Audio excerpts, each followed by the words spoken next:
Hey everybody, Ulysses Butch here, Program Coordinator with the Chester Housing Authority, welcoming you to Building Community. Building Community is a new form that we've put together to help stay connected during this time of what some people are calling social distancing.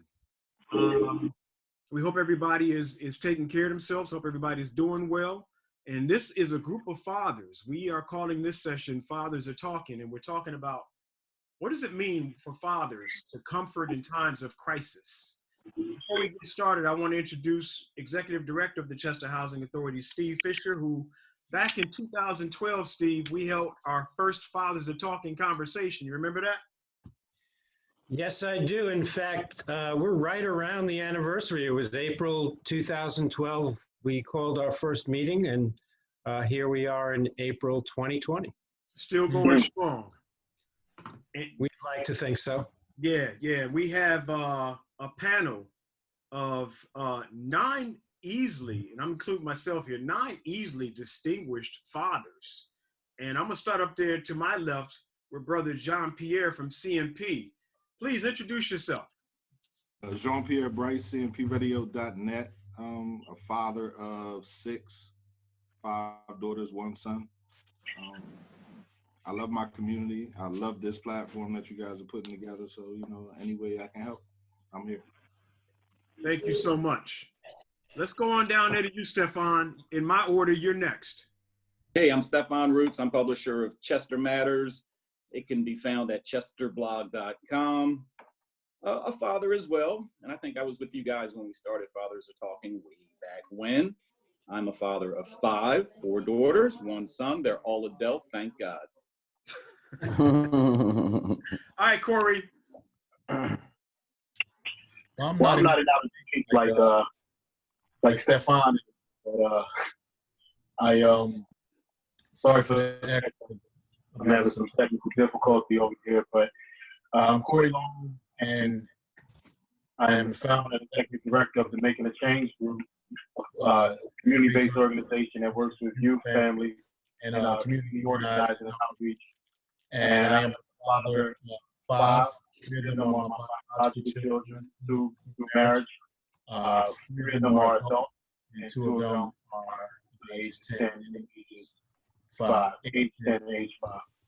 I believe I was around close to those that 8 years, maybe 7 years ago, I was talking when I started, and just happy to be a part of the conversation.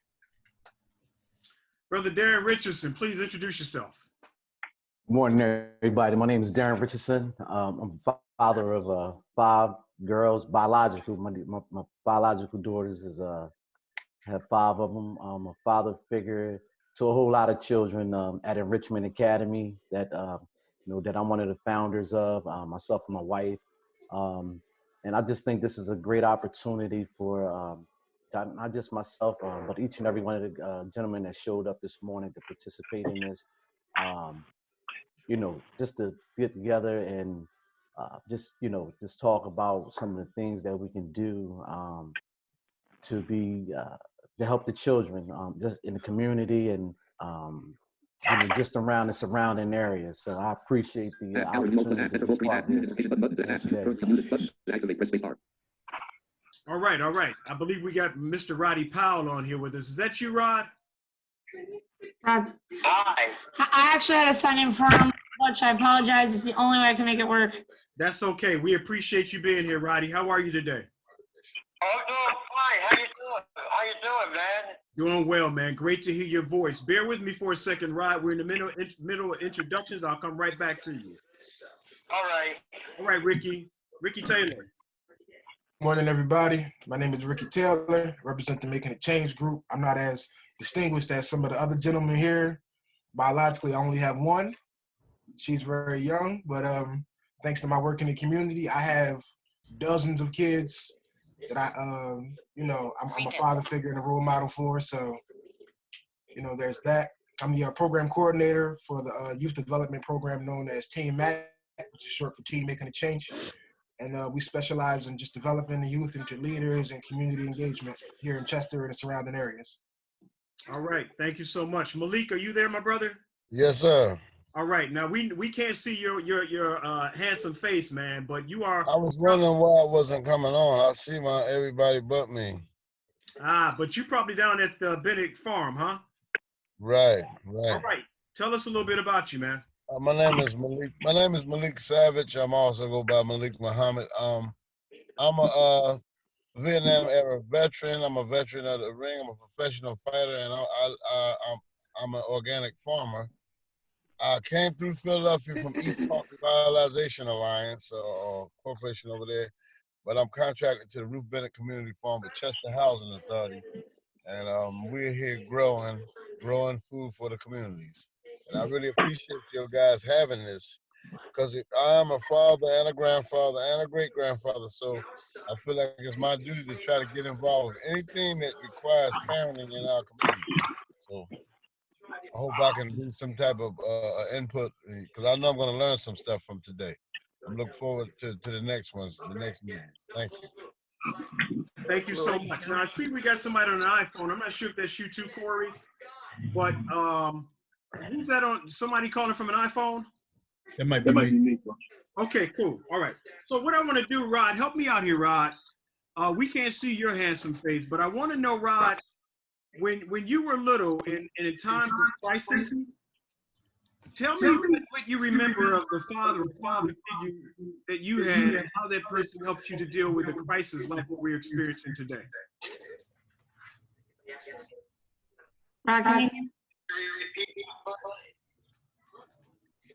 Butch, I actually am signed in for him and he's on my iPhone. Okay, all right. I'm gonna come back to Rod then. So I'm gonna swing that back around to you then, Cory. Cory, you deal with a lot of young people. You're a father yourself. Talk about this time of crisis that we find ourselves in. And if you could remember a time when you were younger, how a father figure stepped up in a moment like this. You remember a story or something that happened that you really could use that father to help you ground yourself? Well, for me, it was my grandfather.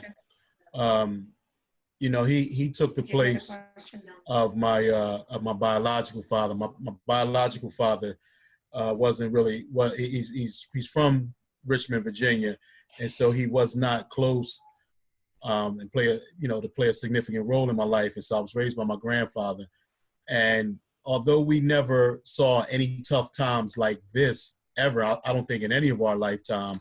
There were challenges growing up. Just growing up as a young man in Chester, you get influenced by the streets, and you get into things just from a fight in high school to issues in the streets.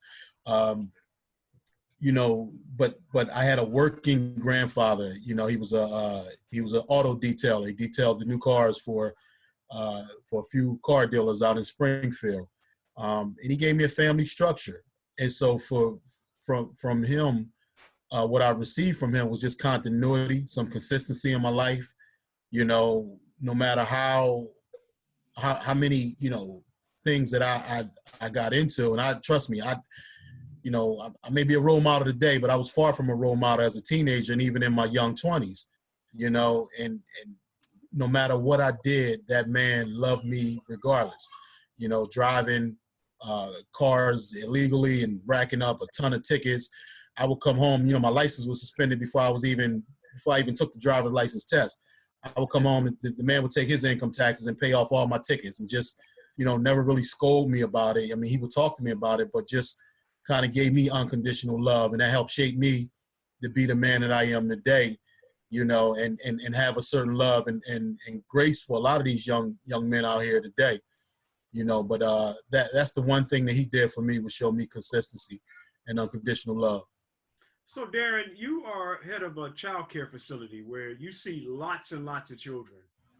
And you, as you said, you are a father figure to many children. What sense have you gotten since this whole new normal, as people are saying, and what sense have you gotten around the importance of fathers being available to comfort children? Yeah, so, we have a lot of great fathers that's part of the daycare family, enrichment family. And I couldn't ask for a better team of fathers that's involved.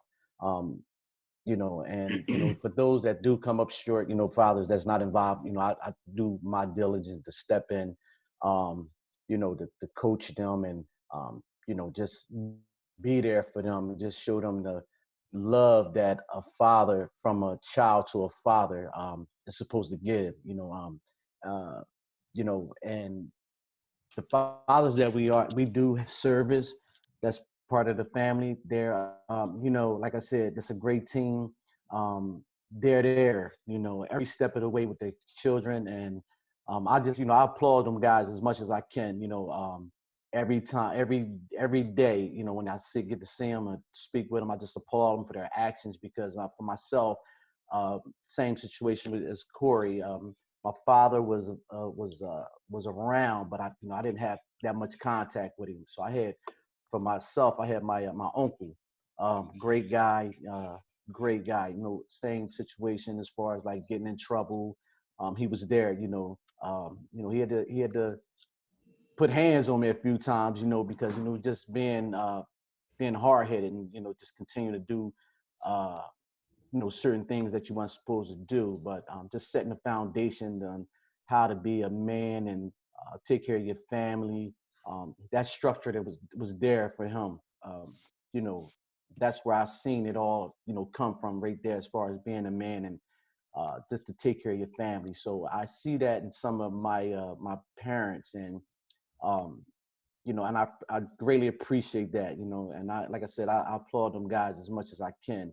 On the job that they're doing, and for those that, you know, that I do step into, who lives I do step into, I like I said, I just try to give them some of what I have received from my upbringing, from my uncle and a few of my other family members, you know, that's men, and just giving them that foundation early, because that's the important part right there. We can't miss that part, you know, because you got to plant that seed in them now, you know, so it'll never leave them, no matter what come about throughout their life.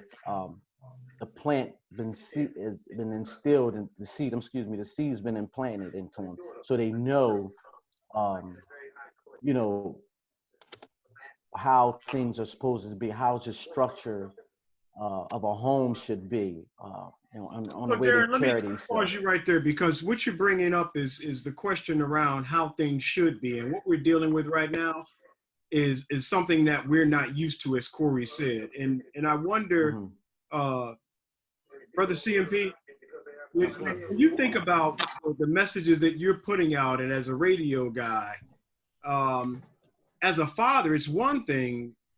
As a radio guy, it's one thing. As a father, it's another thing. What kind of messages are you saying to children, your children, in these so-called uncertain times? I'm trying to convey to my children that we have to continue to do business as usual, right? As far as the family is concerned, we're in unprecedented times right now. You know, nothing is the way it was or the way we remember. So, you know, just conversations. I have young children, so my baby girls don't understand. They're 6 and 5, you know, but my older kids, you know, 17, 15 and 13, you know, they understand that they can't go out, they can't do all the things. So having those conversations, talking to my daughters, it's just little things with them, getting their hair done, hanging out with their friends. You know, it's not really how bad this really could be, right? Or could grow to be if we don't follow the rules and the procedures. So just constantly talking to them, you know, reiterating to them that, you know, this isn't the end, that there are so many things that are left to do. With school being shut down, right? Focusing on school, learning new things, picking up new trades. My daughter just started baking again. You know, she's doing that. She's doing hair at the same time. So, you know, just in the house, trying to, I want to say, you know, refine the tools that we have and grow a little bit. So it's been a very constructive conversation that I've been having with my older kids. My babies, is just go get them some LOLs and they'll be all right. So Steve and Stefan, you're probably the two senior in this group here. What would you say to the younger generation? What would you say to the younger generation? What would you say to the younger generation? Yes, sir. In this group here? That's a joke, guys. Anyway, I wonder, do you remember a time? I grew up in part of the 70s. I remember a couple scary kind of social moments. Do either one of you remember a crisis in your life, some kind of a social crisis in your life that you would look to dad or a dad figure and kind of look for some sense of comfort? You want to go first, Stefan? No? This conversation has been making me think of this. This time for our kids is going to be their trying moment in their childhoods, that when they become adults, parents, grandparents, they're going to be telling their kids about, how difficult it was when they were growing up, and, how they had to survive COVID-19. Reminds me of, when our parents used to tell us, how they walked 5 miles to school in the morning, through the driven snow in bare feet, to point out how good we have it, we had it at that time. So I think this presents an opportunity for us as fathers.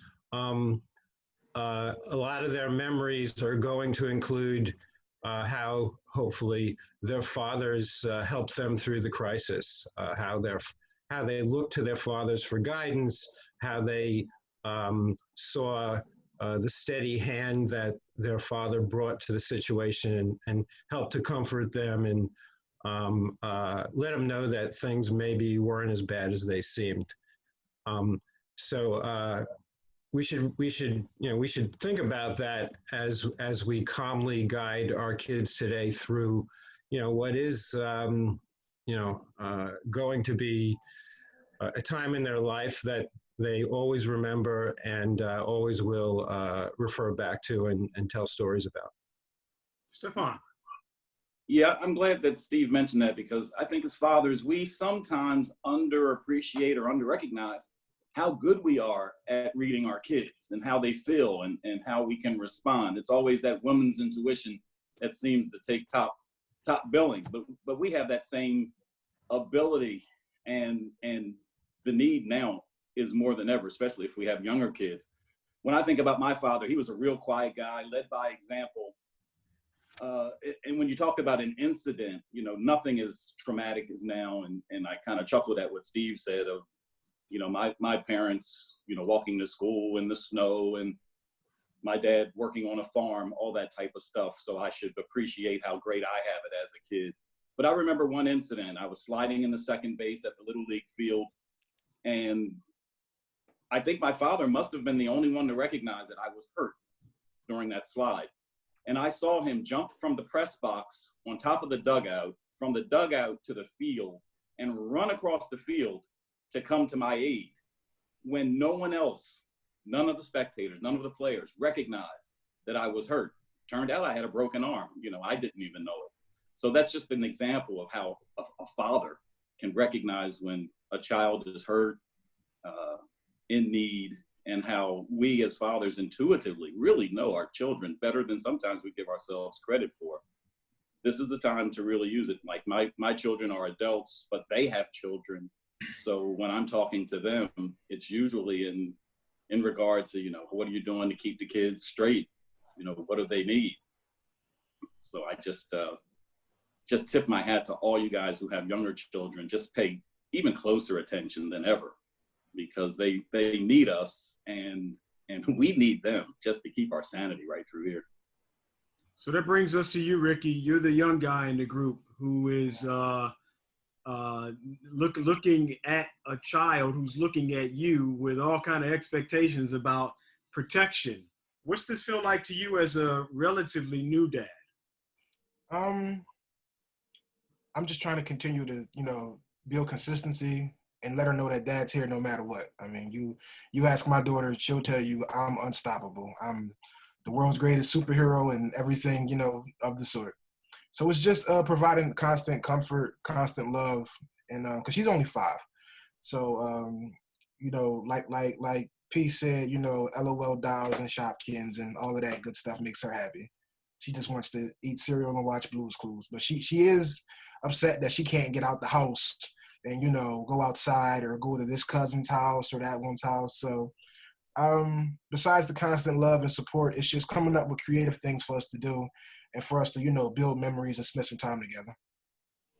So we have just a little bit of time left. And the one thing that we are, as fathers, are great for, we give the best advice in the world.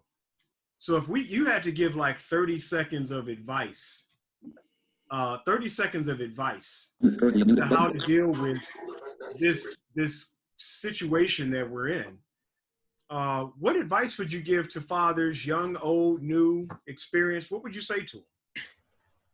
Anybody can start. Go ahead, Rod. Right. I would just say, Hold on, Butch muted you. Hold on. Hang on a second, Rod. What you got, Rod? all right, I was just going to say that as a father, I would just, in fact, I tried to,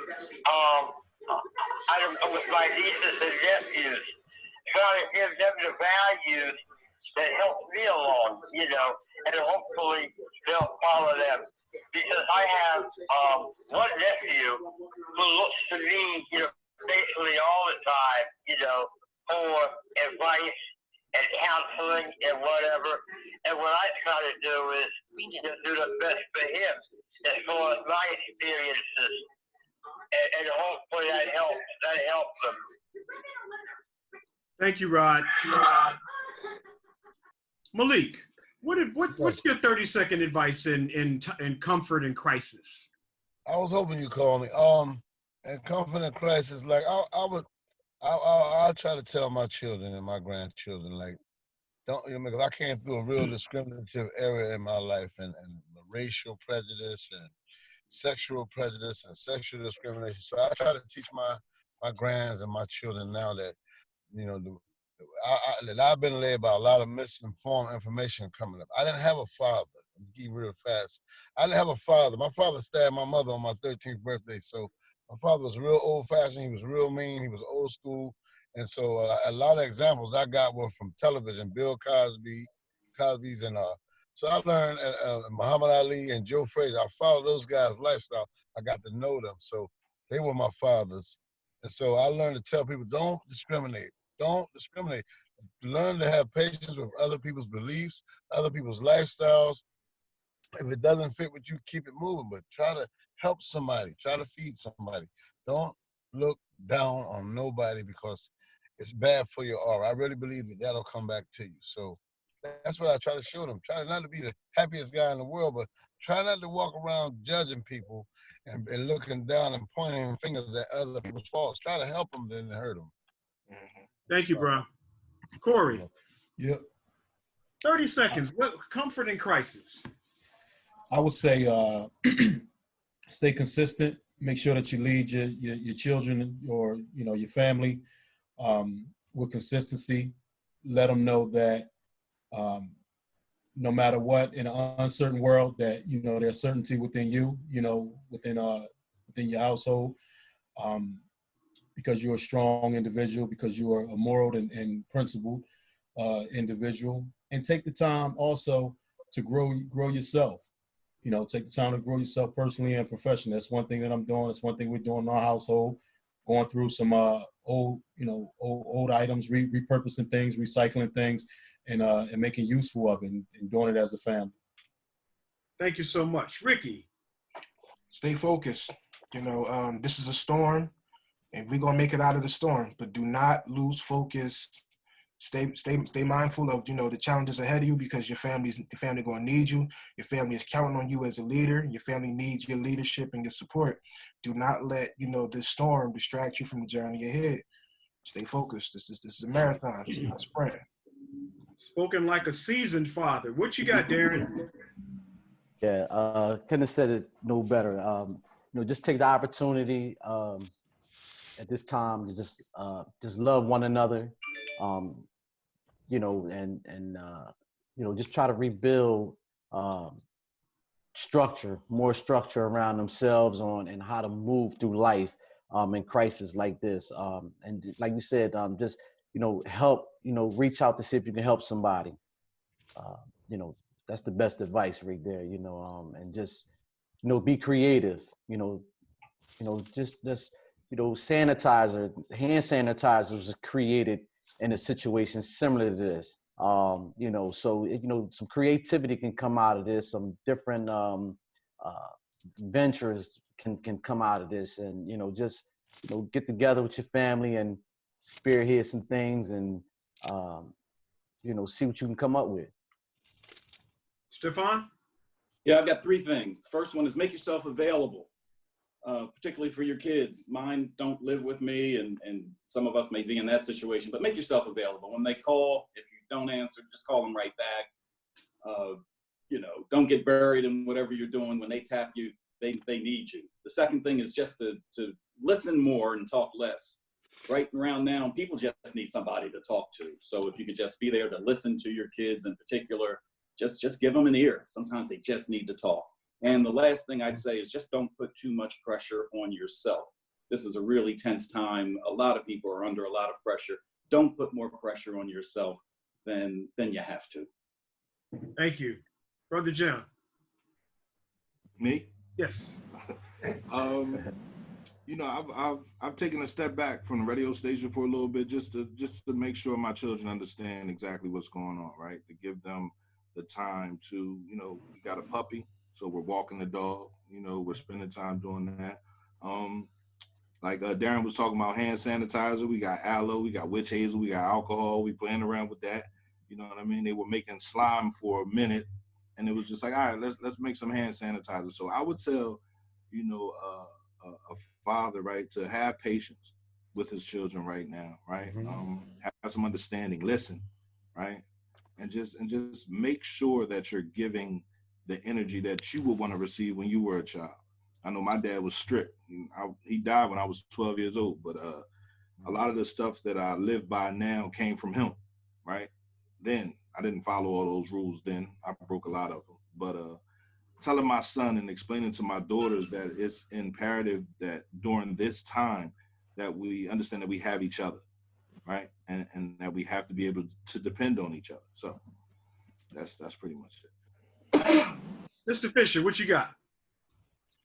I guess the advantage of going last is everything you probably wanted to say already had been said, so you can be short. I just think a good thing to shoot for father is to be a calming effect on a family. Be a quiet but steady and reliable source. Some of the words you guys threw out, came right out of some of my playbook. Listen first before, teach your kids to listen first before opening up their big mouths, before shooting off their opinions. Gather the other people's information first. Don't be judgmental. Accept all ideas about everything before formulating your own. Someone mentioned about being available. Make sure your kids always know that you are comfortably available to them. Anyway, other than that, I just want to thank all of you men for being willing to come on here with us and open yourselves up, and in the process, encourage other fathers to do the same. That has been the hallmark of why we've had these meetings for 8 years now. And one of the things we've had a challenge with is too many of us that have joined have been on the older side, like me. The goal is to get more younger fathers to come in and hear us talk, listen to us, and as we so often say, learn from our mistakes. We all came up with not in the best of situations, and I think the job of our generation is to turn that all around. And what better moment in time than during a crisis? I always look for opportunity in bad times that not everybody points to immediately. And so let's look, as fathers, let's look for some opportunity here. Again, another thing that was mentioned is we're being forced to spend more in-person, face-to-face time with our kids these days. So, let's show them, one of the positives from the prior generations was, we didn't have all that social media and texting and whatnot that kind of distanced ourselves. Let's show them that there was some value in face-to-face communication, and maybe they'll take a little bit of that into the future. And then as things evolve, the next generation will be some kind of combination of this great technology and a little bit of the return to face-to-face human compassion. Yeah. I guess we can leave it on that note, guys. This has been a pleasure to join all of you. We are looking to do this at least once a month. And if you got recommendations, as you did, Cory, appreciate you calling on Brother Ricky. Ricky, thank you so much. All of us will happily let you borrow an extra child should you need a little more experience. So we look forward to doing this again in about a month, guys. Thank you so much for being here with Building Community and Fathers Are Talking.